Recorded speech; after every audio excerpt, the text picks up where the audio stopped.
네, 하나님께서 우리에게 주시는 말씀은 로마서 5장 1절부터 5절까지 말씀입니다. 그러므로 우리는 믿음으로 의롭다 하심을 받았으므로 우리 주 예수 그리스도로 말미암아 하나님과 더불어 평화를 누리고 있습니다. 우리는 또한 그리스도로 말미암아 지금 서 있는 이 은혜의 자리에 믿음으로 나오게 되었으며 하나님의 영광에 이르게 될 소망을 품고 자랑을 합니다. 뿐만 아니라 우리는 환난을 자랑합니다. 우리가 알기로 환난은 인내력을 낳고 인내력은 단련된 인격을 낳고 단련된 인격은 희망을 낳는 줄 알고 있기 때문입니다. 이 희망은 우리를 실망시키지 않습니다. 하나님께서 우리에게 주신 성령을 통해 그의 사랑을 우리 마음속에 부어주셨기 때문입니다. 아멘. 평화를 누림에 대해서 세상은 관심이 많죠. 사람들의 마음은 불안합니다. 두려워요.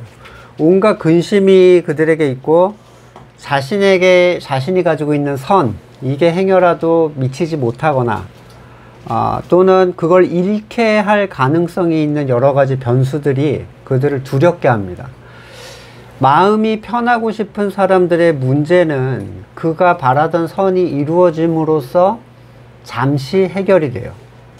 자신의 선을 이루려면 그것을 이룰 힘이 있어야 되고 또 지킬 힘도 있어야 됩니다. 하지만 세상에서 힘이 있다는 존재들의 평안이 얼마나 가던가요? 우리 잘 아는 건불 10년, 그죠? 화무 11홍. 이집트로부터 시작해서 아수르, 바벨론, 페르시아, 로마, 몽고, 러시아, 독일, 일본 등등등 세계 정상을 군림했던 그 국가들 무너져가고 새로운 존재들이 항상 밑에서 다시 올라왔었어요. 내가 원하던 선을 이뤘을 때 그 평안이 얼마나 가던가요? 합격을 바라던 학생은 합격 후에 세상을 얻은 것 같은 기쁨이지만 아주 짧은 순간임을 알게 돼요. 수많은 시험들이 다시 있고 또 다른 경쟁, 걱정거리가 발생합니다. 결혼만 하면 좋을 것 같았는데 결혼을 안 하는 게 훨씬 나을 것 같은 사람들을 본 게 한두 번이 아니에요. 물질, 명예, 권력, 환경을 통해서 더 높은 곳으로 나가기를 원했지만 의외로 도착한 그곳에는 평안이 없었어요. 분명히 밑에서 볼 때는 평안이 있을 것 같았는데 없는 거예요.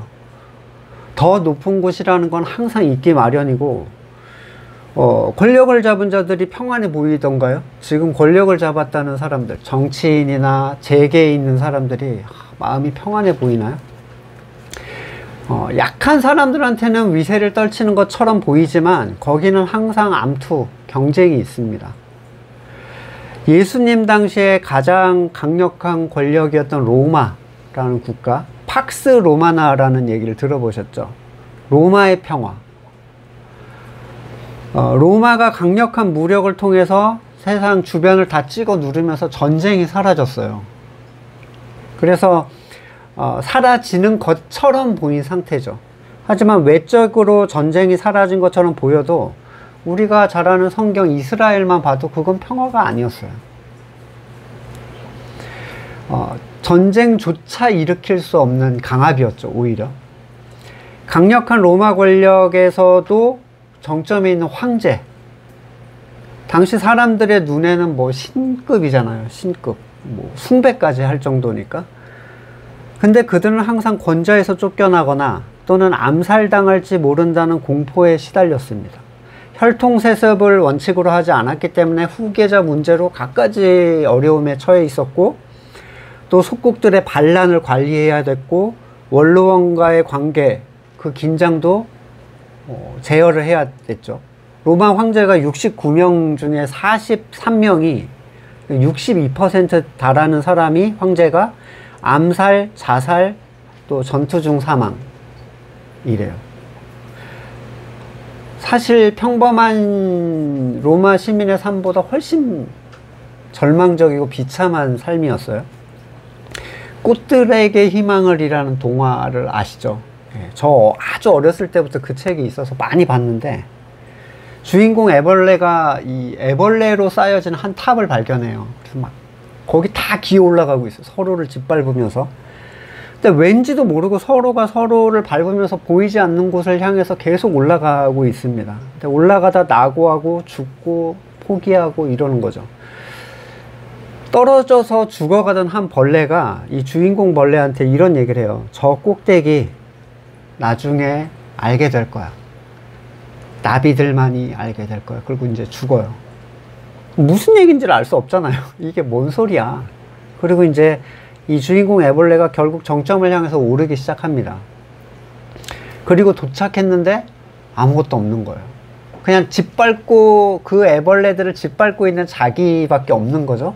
딱 위에서 보니까 이런 탑이 이쪽에도 있고 저쪽에도 있고 다 어디선가 이렇게 올라가는 그 모습만을 볼 수가 있었어요.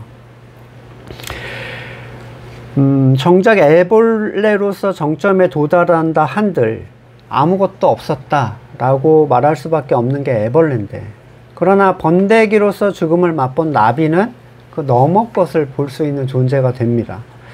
이게 3학년 권장 동화라는데 이거는 너무 어려운 동화예요. 3학년급이 아니에요. 어른이 봐도 무슨 얘기인지 알 수 없는 굉장히 어려운 동화예요. 책을 권장했던 사람들조차도 책을 읽은 아이들에게 이 탑 위로 올라가라라고 하잖아요. 그 책을 읽는 게 무슨 의미가 있습니까? 밑에 있는 사람들은 밑에 있는 대로 원하는 걸 얻지 못할까봐 두려워하고, 위에 있는 사람들은 위에 있는 대로 또 가진 걸 빼앗길까봐, 잃게 될까봐 불안해하죠. 모든 걸 누렸다고 자부했던 전도자가 이렇게 얘기를 합니다. 전도서 1장 12절에 나 전도자는 예루살렘에서 왕이 되어 이스라엘을 다스리는 동안에 하늘 아래에서 되어지는 온갖 일을 살펴 알아내려고 지혜를 짜며 심혈을 기울였다. 괴로웠다. 하나님은 왜 사람을 이런 수고로운 일에다가 얽어매어 꼼짝도 못하게 하시는 것인가? 세상에서 벌어지는 온갖 일들을 보니 모두가 헛되며 바람을 잡으려는 것과 같다. 전도자는 이 애벌레 기둥이 하나님께서 얽어매신 거라고 표현을 하는 거예요. 그냥 이렇게 올라가도록 하나님이 그냥 내버려 두신 거죠. 그 정점에 섰던 전도자예요. 이 꼭대기에 섰던 존재잖아요. 전도자는 꼭대기에 섰던 애벌레죠. 1장 2절에 그 유명한 얘기를 해요. 전도자가 말한다. 헛되고 헛되다. 헛되고 헛되다. 모든 것이 헛되다. 인기를 누렸던 수많은 연예인들, 정신적인 질병을 앓고 있대요. 이제 얻었던 인기를 잃을 거에 대한 두려움이 있대요. 그러니까 아직 잃지 않았는데도 분명히 떨어질 걸 알고 있어. 누군가가 내가 나이가 들고 늙기 시작하면 밑에 애들이 치고 위로 올라가잖아요. 네. 그래서 대부분의 아이돌들이 공황장애에 대한 틀에서 벗어나질 못한대요. 또 올라가 보지도 못한 존재는 우울함에 떨어져요. 세상은 항상 자기가 제어할 수 없는 자기의 삶에 불안함을 느끼고 있고, 교회를 찾는 대부분의 사람들은 마음의 평안을 얻기 위해서 들어옵니다. 하지만 그들이 원하는 평안이라는 건 세상의 평안이죠. 내 선이 안정적으로 얻어지고 유지되는 것. 그러니까 성도가 아니라 교회 다니는 사람의 대표적인 기도의 요약이 있어요. 이걸 한마디로 딱 드러내준 요약. 아빠 하는 일 잘 되게 해주시고 아이들 공부 잘하고 우리 가족 다 건강하게 해주세요. 모든 것이 그 안에 다 들어가 있어요. 미래에 대한 불안, 잃을까, 공포감, 모든 것들이 그 안에 집약체로 포함되어 있죠. 예수님께서는 주님의 평안은 세상의 것과 다르다 얘기하셨어요. 요한복음 14장 27절에 나는 평화를 너희에게 남겨준다. 나는 내 평화를 너희에게 준다. 내가 너희에게 주는 평화는 세상이 주는 것과 같지 않다. 마음에 근심하지 말고 두려워하지도 말아라. 그리고 부활 후에도 평안에 대해서 물어보세요. 마태복음 28장 9절에 제자들이 막 떨고 있는데, 여자들이 떨고 있는데 가서 평안하냐?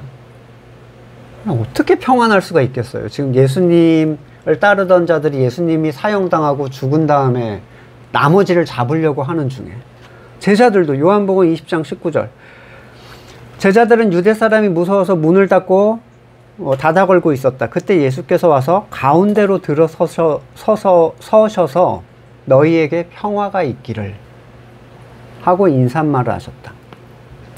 세상은 상황을 통해서 평화를 얻을 수 있죠. 원하는 게 해소가 돼야, 내가 원하는 게 목표가 달성돼야 평화가 이루어지는데, 그건 아주 한시적이고 국소적인 영역에 불과합니다. 주님의 평화는 상황과 영역을 넘는 거예요.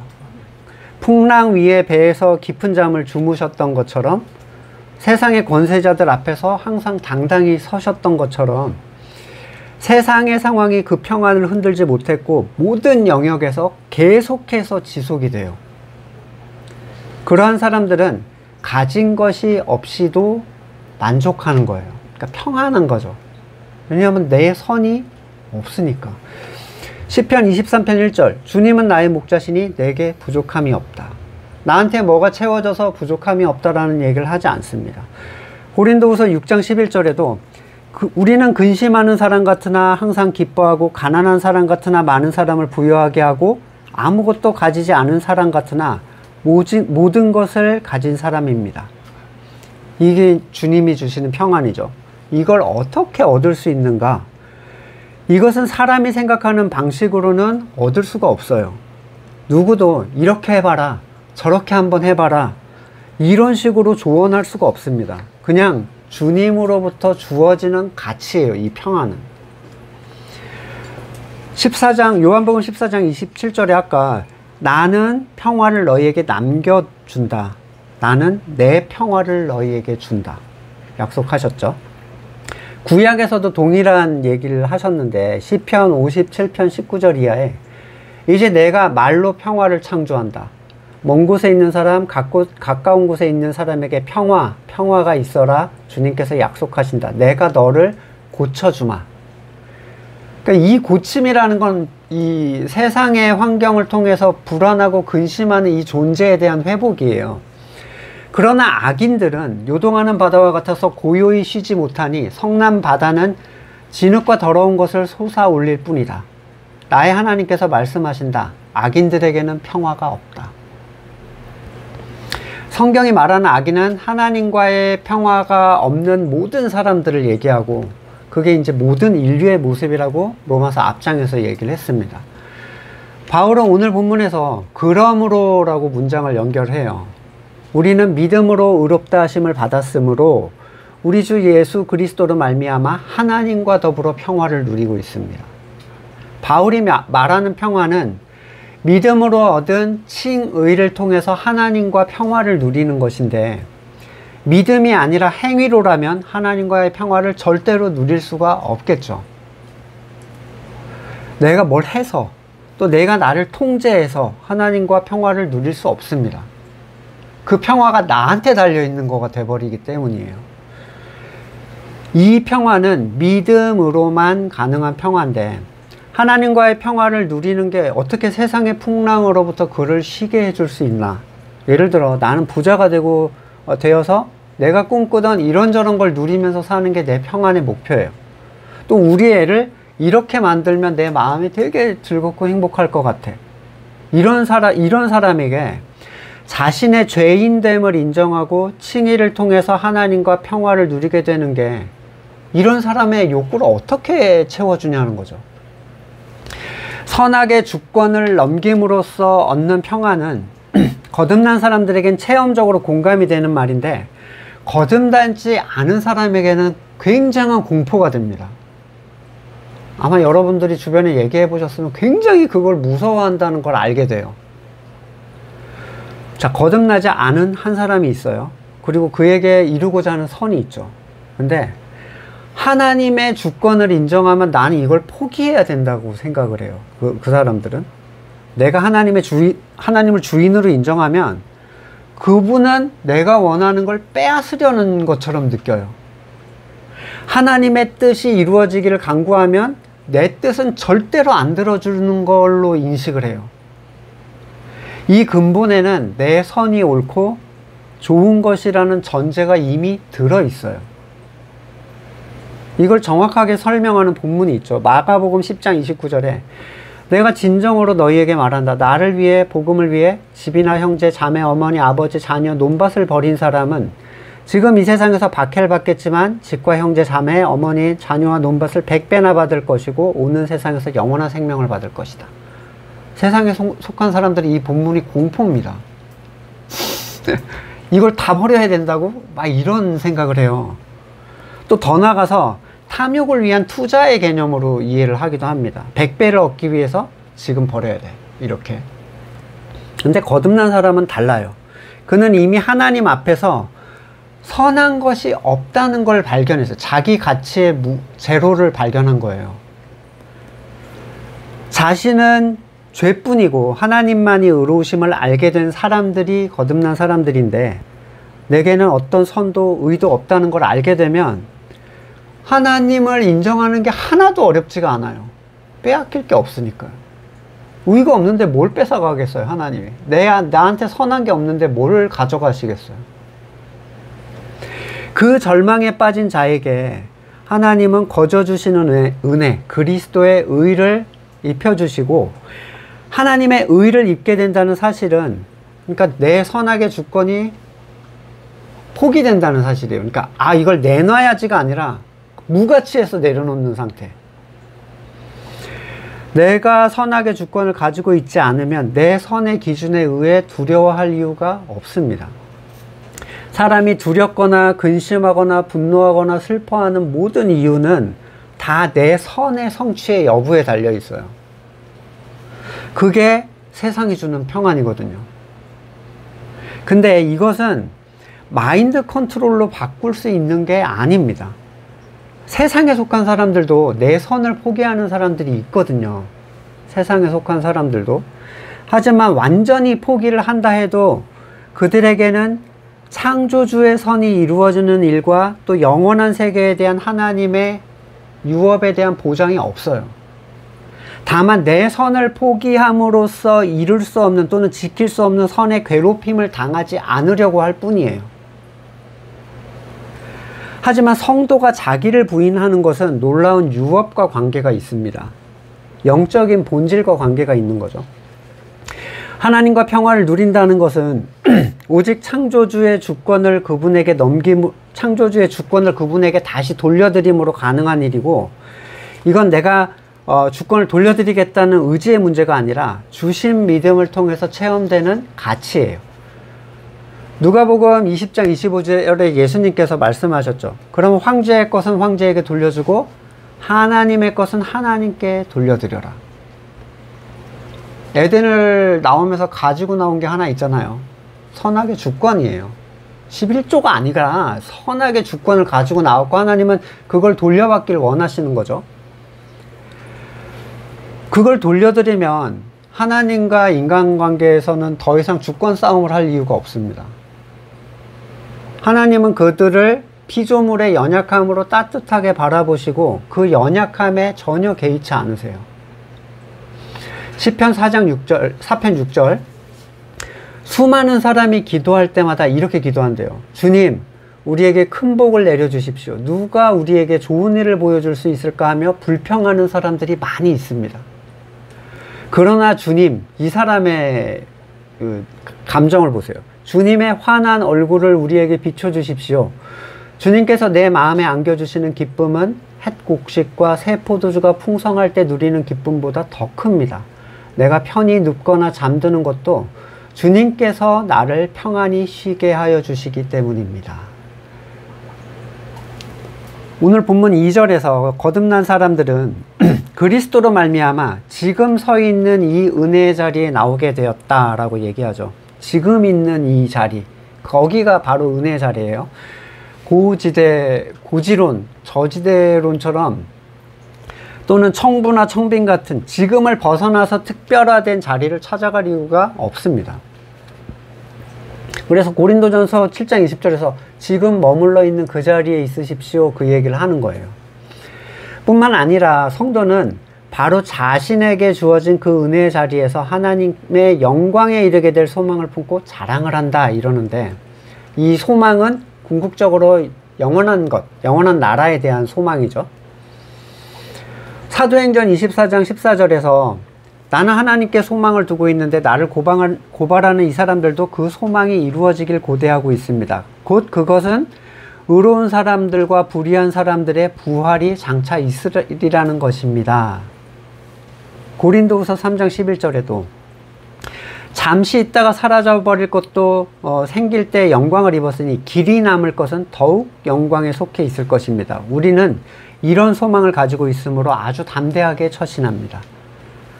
영원한 나라에 대한 소망과 자랑이 지금 있는 환란에 대한 자랑으로 자연스럽게 이어지는데, 왜냐하면 지금 환란이 있다는 것, 이 환란은 그냥 세상적 환란이 아니라 복음의 가치로 인한 환란이에요. 그 환란이 영원한 나라에 대한 눈에 보이는 확증 같은 거예요. 이 환란은 스스로 의도하는 환란이 아닙니다. 그냥 뭐 저지대론, 미답지론처럼 가서 막 스스로 고통당하는 게 아니에요. 복음과 그리스도의 이름으로 인하여 당하는 고난을 의미하는데, 이게 왜 증명이 되냐면 요한복음 16장 33절에 내가 이걸 미리 너희에게 말한다. 너희가 내 안에서 평안을 얻게 하려는 것이다. 너희는 세상에서 환난을 당할 것이다. 그러나 용기를 내라. 내가 세상을 이겼다. 예수님은 이긴 싸움을 얘기하고 계세요. 이미 나는 세상을 이길 수 있다가 아니라 끝내놓은 싸움을 얘기하고 있다는 거예요. 그리고 우리가 교회에 속한 이상 그분의 승리는 곧 우리의 것이 되는 거예요. 그냥 여겨지는 거죠. 궁극적으로 우리의 싸움은, 성도의 싸움은 그리스도에게 붙어있는 싸움이에요. 우리가 뭘 하고 말고의 문제가 아니라 나를 부인하고 그분께 붙어있는 싸움. 데살로니가전서 3장 3절에 아무도 이런 온갖 환난 가운데서 흔들리지 않게 하려는 것입니다. 여러분이 아는 대로 우리는 이런 환난을 당하게 돼 있습니다. 누가복음 6장 22절에도 사람들이 너희를 미워하고 인자 때문에 너희를 배척하고 욕하고 너희 이름을 악하다고 내칠 때 너희는 복이 있다. 그날에 기뻐하고 뛰어놀아라. 하늘에 받을 너희의 상이 크다. 그들의 조상들이 예언자들에게 이와 같이 행했다. 자, 환난이 자랑이 되는 이유는 그리스도의 이름으로 인한 환난이에요. 그게 자랑이 되는 이유는 그가 세상에 속하지 않았다는 눈에 보이는 증거라는 거예요. 그냥 감정적이고 막 마인드 컨트롤로 나는 주님 안에 있어, 이게 아니라 그냥 보이는 거야. 이걸 얘기할 때 세상이 싫어하는 것 자체.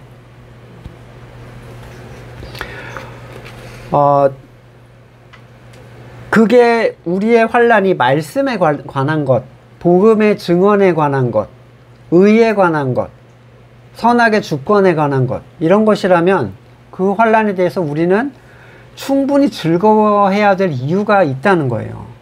세상이 그들을 싫어한다는 것은 그들이 세상에 속하지 않았다는 증거로 확인이 되고 있기 때문입니다. 복음으로 인한 환난은 그 사람의 마음을 순결하게 단련을 시켜줍니다. 잠언 17장 3절에 도가니는 은은, 화덕은 금을 단련하지만 주님께서는 사람의 마음을 단련하신다. 복음으로 인해서 세상에서 고난당하는 사람들이 모인 곳이 교회예요. 선악의 주권, 오직 믿음으로만 얻는 하나님의 의에 대해서 말하면 교회 다니는 사람이 더 싫어하죠. 예. 그것은 자신들이 하나님께 속하지 않았다는 것을 드러내기 때문에 또한 더 싫어합니다. 이런 핍박이 계속되면 그 사람에게는 버틸 수 있는 힘이 점점, 그러니까 내성이 좀 생긴다고 봐야 돼요. 처음엔 굉장히 민망하고, 아니, 내가 뭘 잘못했나? 난 성경에 있는 얘기를 했을 뿐인데 왜 이렇게 화를 내나? 예. 내가 성경 혹시 잘못하는 게 아닌가? 내가 교만한 게 아닌가? 조심스럽기도 한데, 이걸 이길 수 있는 힘의 근원이 어디서 나오냐면 이 공동체, 교회적 연합으로부터 우리는 이 힘을 얻을 수가 있어요. 고린도후서 1장 4절 그분은 온갖 환난 가운데 우리를 위로하여 주시는 분입니다. 따라서 우리가 하나님께 받는 그 위로로 우리도 온갖 환난을 당하는 사람들을 위로할 수 있습니다. 그리스도의 고난이 우리에게 넘치는 것 같이 그리스도로 말미암아 우리의 위로도 또한 넘칩니다. 우리가 환난을 당하는 것도 여러분이 위로와 구원을 받게 하려는 것이며, 우리가 위로를 받는 것도 여러분이 위로를 받게 하려는 것입니다. 여러분은 이 위로로 우리가 당하는 것과 똑같은 고난을 견뎌냅니다. 데살로니가 3장 7절에도 형제자매 여러분, 우리는 여러분을 보고 우리의 모든 공경과 환난 가운데서도 여러분의 믿음으로 말미암아 위로를 받았습니다. 자, 보세요. 이게 무슨 얘기냐면, 교회 공동체는 환난을 당하고 있는 성도를 보는 것으로 위로를 받는데요. 쟤도 하나님께 속한 존재구나. 이 말도 안 되는 얘기군요, 세상의 입장에서는.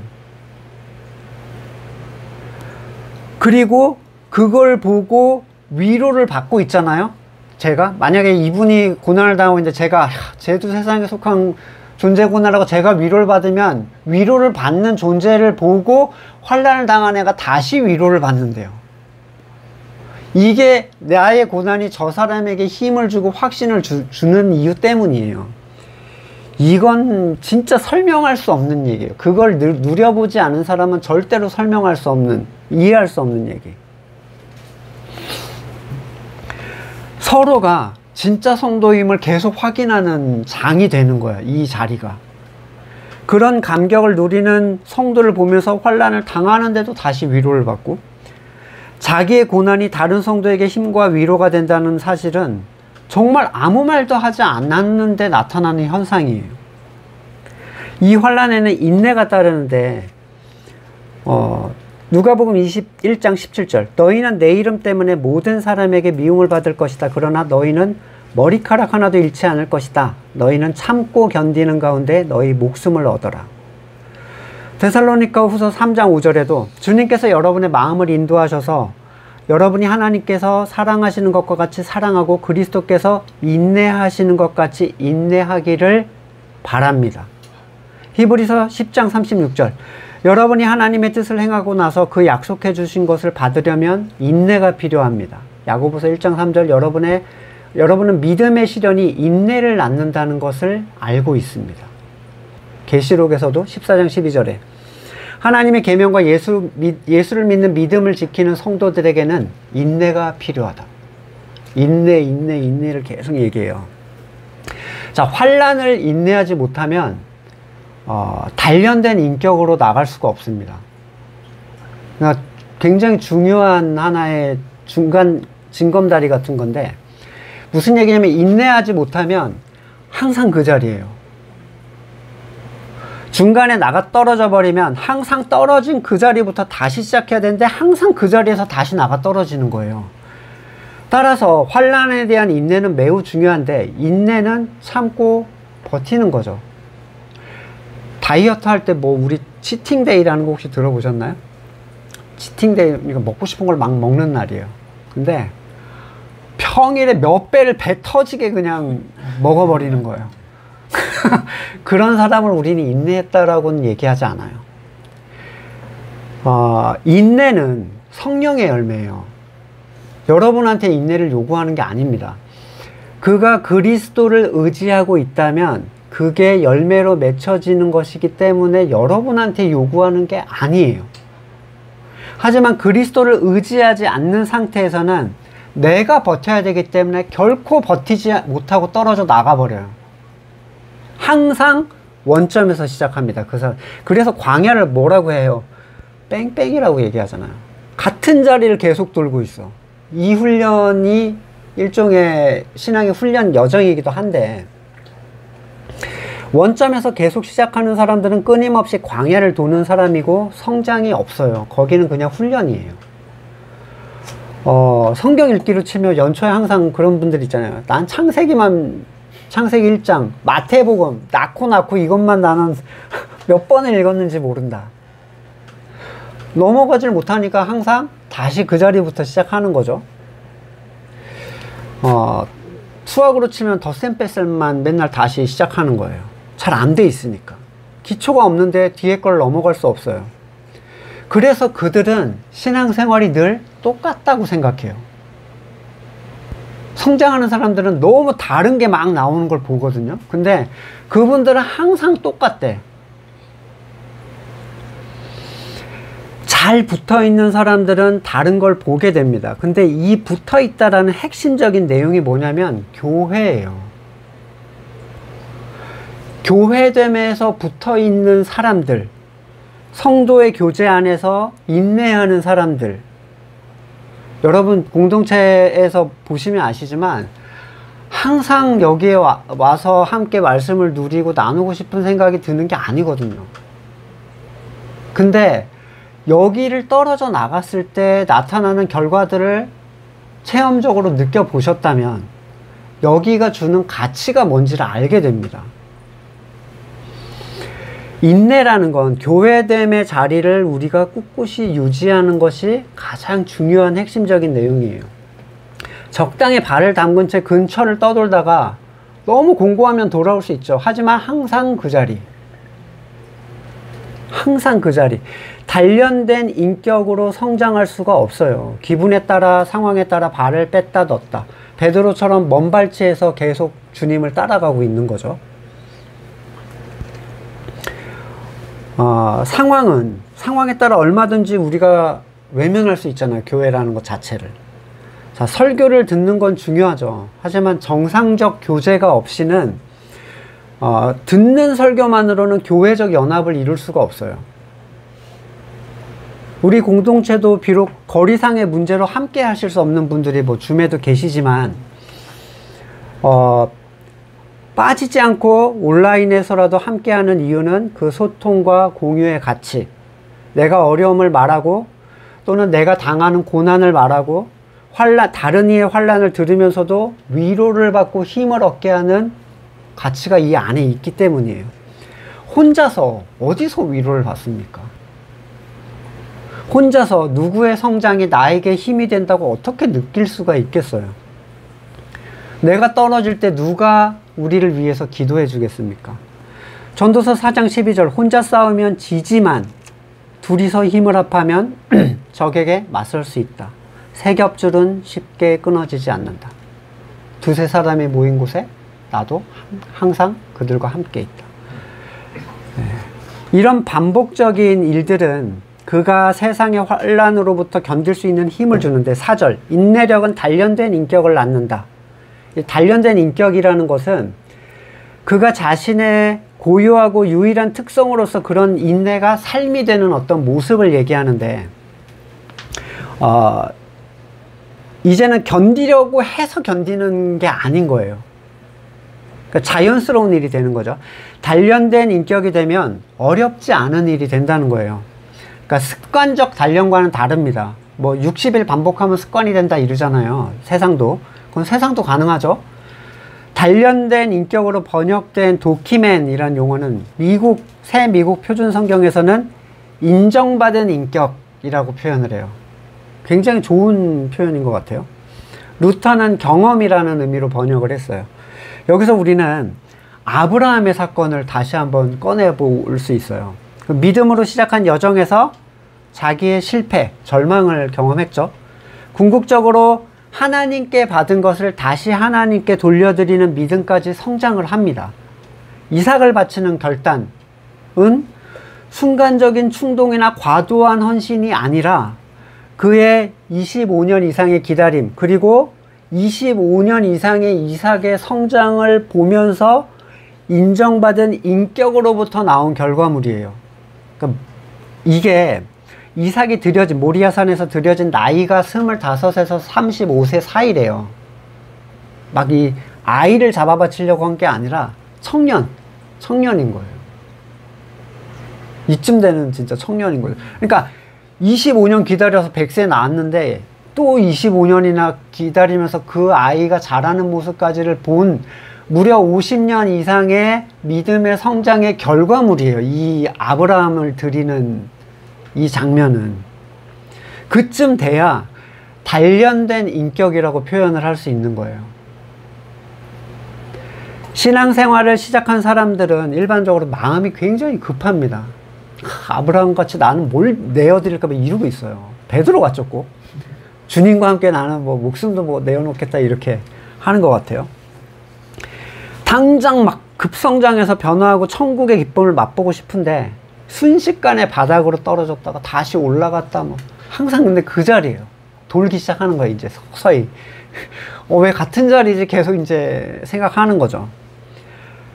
그런 이유는 환란과 연단과 단련된 그의 인격, 그 긴 시간을 통해서 경험하지 못한 영역이 분명히 있기 때문이에요. 하나님은 성도를 그런 존재로 만들어 가시는 분이에요. 만들어 가시는 분. 내가 할 거야 라고 하는 거잖아요. 훈련까지 하나님이 다 하시는 거예요. 교회됨에 대한 가치와 연합의 끈을 놓지 않는 것이 인내의 최후의 선이라고 저는 생각해요. 교회로부터 떨어져 나가는 것은 인내의 영역에서 제외되는 거잖아요. 혼자 있겠다라는 거죠. 내가 홀로 떨어지겠다. 근데 단련된 인격으로는 성장할 수 없어요. 저는 이 계속 함께 하시는 분들의 변화되는 모습들, 새롭게 그 확장되는 그의 영적인 어떤 성장들, 저는 분명하게 보고 있습니다. 인내는 교회됨 안에서의 인내가 이 최후의 어떠한 경계선이라고 저는 생각해요. 성도에게 환란을 견뎌내는 인내가 단련된 인격으로 자리 잡은 사람은 희망을 낳게 된다라고 얘기하는데, 희망이 왜 중요하냐면 소망이라고도 하죠. 소망은 현실을 견디고 이기는 힘이 되기 때문입니다. 골로새서 1장 5절에 이 믿음과 사랑은 여러분을 위해 하늘에 쌓아두신 소망에 근거합니다. 이 소망은 여러분이 진리의 말씀 곧 복음을 받아들일 때 이미 들은 것입니다. 시작부터 들었는데 분명하지 않았던 거예요.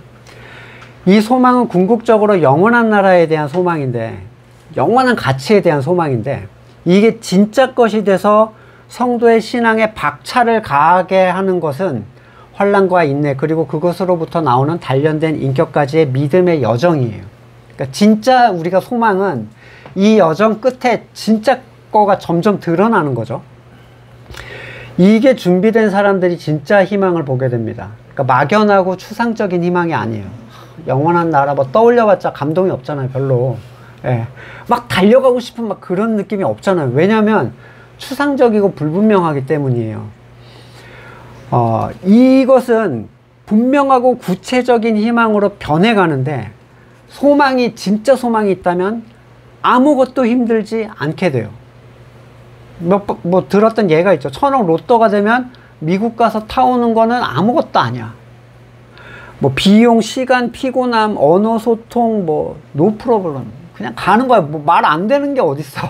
서로 타러 가야죠. 예, 고생하는 게 어딨어. 이민국에 묶여있든 상관없어요. 이거 타야 된다. 타야 된다. 그냥, 예, 흔들면서 그냥 얘기하겠죠. 이 소망의 가치가 너무나 크고 분명하면 어려움은 상대적으로 굉장히 작아지기 시작합니다. 반대로 소망이 작고 불분명하면 현실이 너무 크게 느껴져요. 믿음의 선배들은 어땠어요? 고린도후서 4장 17절. 지금 우리가 겪는 일시적인 가벼운 고난은, 이 바울이 한 얘기예요. 3번을 돌로 맞고, 매를 40에 감한매를 몇 번을 맞고, 사형을 몇 번 당하고, 이런 사람이 할 얘기가 아니잖아요. 비교할 수 없을 정도로 영원하고 크나큰 영광을 우리에게 이루어줍니다. 아무것도 아닌 거예요. 바울의 눈에는. 바울이 도대체 뭘 보고 있었을지 저는 너무 궁금해요. 예. 뭔가를 봤어. 근데 설명할 수는 없는 거예요. 지금 아무리 얘기해도 이게 단련된 인격으로 우리에게 소망을 낳아주기 전까지는 굉장히 우리한테는 추상적일 수밖에 없죠. 베드로전서 1장 4절. 썩지 않고 더러워지지 않고 낡아 없어지지 않는 유산을 물려받게 하셨습니다. 이 유산은 여러분을 위해 하늘에 간직되어 있습니다. 하나님은 여러분의 믿음을 보시고 그의 능력으로 여러분을 보호해 주시며 마지막 때에 나타나기로 되어 있는 구원을 얻게 해 주십니다. 그러므로 여러분이 지금 잠시 동안 별거 아닌 것처럼 얘기해요. 여러 가지 시련 속에서 어쩔 수 없이 슬픔을 당하게 되었더라도 기뻐하십시오. 아무것도 아닙니다. 이거에 비하면. 네. 바울과 베드로는 이 분명한 소망을 너무나도 확실하게 바라보고 있었고, 그런 이유에서 현실 속에 나타나는 괴로움은 굉장히 대담하고 초연할 수가 있었어요. 이것은 이제 기초부터 쌓여서 만들어진 희망인 거예요. 다들 무슨 뭐 순교네, 뭐 사역이네, 많은 것을 직면할 고민들을 해요. 뭐 총뿌리를 대면 나는 어떻게 뭐라고 얘기해야 되지, 뭐 이런 거 있잖아. 현실 감각 전혀 없는 그런 얘기들. 북한에서나 해야 될 고민을 지금 여기서 하고 막 괴로워해요. 나 말 못할 것 같아, 뭐 이러고. 쓸데없는 고민이죠. 고민으로 해결되는 문제가 전혀 아니에요. 그리스도 안에 있는 사람들은 그러한 여정 중으로 성장해 가요. 그리고 하나님은 감당할 수 있는 것만 그에게 주신다고 약속을 하셨어요. 5절의 뒷 본문을 다시 한번 살펴볼게요. 중요한 내용이 나오는데, 우리는 하나님의 사랑을 어떻게 확신할 수 있는가? 부모의 사랑을 확신하는 건 아이에게 필수적인 요소예요. 그러니까 부모가 나를 사랑한다라는 게 분명하지 않은 아이들은요, 이 정서가 굉장히 불안하대요. 위축될 수밖에 없고. 자, 하나님의 사랑에 대한 확인은 기쁨과 평화, 자유와 자존감의 주요 요소가 되는데, 5절 보시면 이 희망은 우리를 실망시키지 않습니다. 하나님께서 우리에게 주신 성령을 통해서 그의 사랑을 우리 마음속에 부어주셨기 때문입니다. 자, 먼저 거듭남을 통해서 그 안에 생명이 들어가고 자기의 절망과 구원에 대한 간절함을 그에게 부어주시죠. 그리고 성령을 주심을 통해서 교회가 되게 하셨어요. 그리고 완전한 피조물의 정점인 그 교회의 가치를 그 안에서 누리게 하시고. 근데 오늘 바울의 얘기는 성령을 통해서 그의 사랑을 우리 마음에 부어주신다라는, 굉장히 약간 우리가 아까 말한 그 희망의 뒤편에 있는 뭔가를 얘기하고 있어요. 어떤 이는 이 사랑을 부어주시는 일에 대해서 좀 특별성을 얘기하는데, 그러니까 모든 성도가 이 끝에 있는 걸 다 누리고 가는 건 아니라는 거예요. 근데 엄청난 게 숨겨져 있다 얘기해요. 그럼에도 모든 성도가 다 누리기를 소망하는 어떤 정점의 가치라고 얘기를 합니다. 그러니까 성령이 하시는 일은 하나님이 우리를 사랑하신다는 사실을 깊이, 그리고 새롭게, 그리고 반복적으로 알게 하시는 일이에요. 성도의 마음속에 하나님의 사랑을 붓는 것을 의미하는데, 사람마다 이게 정도가 다 달라요. 하나님이 나를 사랑하신다라는 그 체험적 정도가 다 달라요. 이 체험이 강하면 강할수록 보이는 것들로부터 우리가 자유케 됩니다. 로마서 8장 38절, 나는 확신합니다. 죽음도 삶도 천사들도 권세자들도 현재일도 장래일도 능력도 높음 깊음 그 밖에 어떤 피조물도 우리를 주 예수 그리스도 안에 있는 하나님의 사랑에서 끊을 수 없습니다. 그러니까 하나님이 나를 너무 사랑하신다라는 사실의 체험적인 인지, 그러니까 이성적 인지가 아니에요. 그냥 하나님은 당신을 사랑하십니다 이런 요구가 아니라, 이 앞에부터 이 환란으로부터 시작해가지고 쫙 쌓여와서 뭔가가 이 사람한테 체험적으로 인지가 된 거예요. 하나님의 사랑이. 가장 완전하고 초월적인 존재가 자기의 모든 걸 내주실 정도로 나를 사랑하신다. 이 사실을 체험적으로 알게 된다는 것은 인간적으로 감당할 수 없는 감격의 상태로 그 사람을 몰아가요. 그래서 이 과거의 영적인 어떠한 믿음의 선조들을 볼 때 이런 고백을 하는 사람들이 꽤 있었어요. 그러니까 하나님이 나를 너무 사랑하시는데 이 감격에 북받쳐서 뭘 할 수가 없는 거야. 물론 그게 계속까지 가면 사람이 아무것도 못하겠죠. 근데 이제 한번 맛보면 여호와는 나의 목자시기 때문에 나는 부족함이 없다는 게 그냥 나오는 거예요. 그러니까 야, 하나님이 너 아버지니까 너무 걱정하지 뭐 이런 얘기를 할 필요가 없어요. 그냥 알게 되는 거죠. 다 필요 없어. 그냥 그분과 함께라면 다 필요 없다라는 고백을 불러옵니다. 바울이 혼자 감격해서 얘기해요. 로마서 11장 33절에 하나님의 부유하심은 어찌 그리 크십니까? 이게 지금 계속 감탄이거든요. 하나님의 지혜와 지식은 어찌 그리 깊고 깊으십니까? 그 어느 누가 하나님의 판단을 헤아려 할 수 있으며 그 어느 누가 하나님의 길을 더듬어 찾아낼 수 있겠습니까? 그래서 이렇게 기도를 해줍니다. 에베소서 3장 18절에 모든 성도와 함께 여러분이 그리스도의 사랑의 너비와 길이와 높이와 깊이가 어떠한지를 깨달을 수 있게 되고 지식을 초월하는 그리스도의 사랑을 알게 되기를 빕니다. 그리하여 하나님의 온갖 충만하심으로 여러분이 충만하여지기를 바랍니다. 이게 기도, 진짜 끝내주는 기도죠. 이게 그러니까 성도의 신앙의 여정의 끝에서 맛볼 수 있는 엄청난 가치를 얘기하고 있는 거예요, 지금. 근데 예전엔 너무 추상적이었거든요. 이게 뭔가 대단한 게 있는 것 같은데, 좋은 게 있다라는 정도로만 생각을 했는데, 설명할 수는 없는 거예요. 이 이상. 바울이 우리한테 이 이상 설명해 줄 수가 없는 거죠. 하나님의 사랑은 그리스도 안에 모든 충만으로 거하고 있어요. 그러니까 그리스도를 제끼고 하나님의 사랑을 알려고 하면은 딴 데에서 찾아 헤맬 수밖에 없죠. 골로새서 2장 9절. 그리스도 안에 온갖 충만한 신성이 몸이 되어 머물고 계십니다. 예수 그리스도에게 붙어 있자. 교회에 붙어 있자. 이 얘기가 일맥상통하는 얘기예요. 십자가 사랑의 가치를 깊이 알게 되면 세상의 모든 두려움이 아무것도 아닌 게 되고 기꺼이 내 모든 것을 내줄 수 있게 돼요. 나 이거 당첨됐다니까 보내달라니까 영어 안 돼도 할 수 있다니까요. 네? 로또 그냥 이렇게만 하고도 들이밀고 갈 수 있어요. 우리가 막 긴장 타고 막 이러는 거는 이 가치가 너무 뿌연 거야. 뭔지 잘 몰라. 그러니까 쭈뼛쭈뼛하고 근처에 못 가고 이러는 거죠. 우리는 세상에 대해서 얼마나 걱정하고 환란에 대해서 또 얼마나 두려워하고 미래에 대해서 얼마나 불안해하고 있는가. 새 언약은 항상 열매에 초점을 맞추는 게 아니라 근원의 뿌리에 초점을 맞추고 있어요. 열매는 현상이에요. 그리스도 안에 간절히 머물고자 하는 모든 택하신 이들에게 하나님은 이 믿음의 여정을 완성을 스스로 이루어 나가실 겁니다. 우리 1장 17절을 다시 한번 반복하겠습니다. 하나님의 의가 복음 속에 나타납니다. 이 일은 오로지 믿음에 근거하여 일어납니다.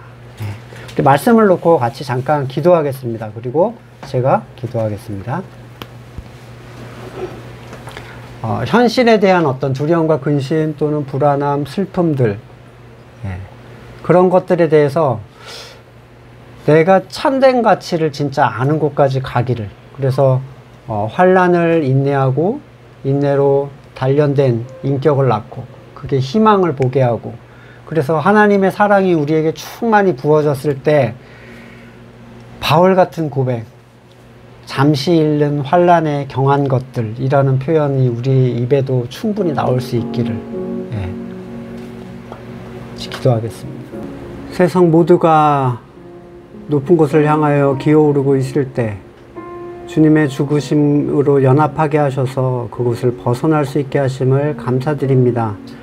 아직도 보이는 것들이 우리에게 많은 어려움과 두려움을 줍니다. 단련된 인격을 통하여 하나님의 영광을 분명히 바라보게 하시고 하나님의 사랑으로 충만케 채워주셔서 여호와는 나의 목자시니 내게 부족함이 없다라는 고백이 기쁨으로 우리에게 흘러나오기를 간절히 소망합니다. 이제는 우리 구주 예수 그리스도의 은혜와 하나님의 사랑과 성령의 교제케 하심이 그리스도의 몸된 교회 안에서 참된 가치를 온전히 누리길 소망하는 우리 성도들과 그의 삶의 자리 가운데 지금으로부터 영원히 함께 하시기를 간절히 축원드립니다.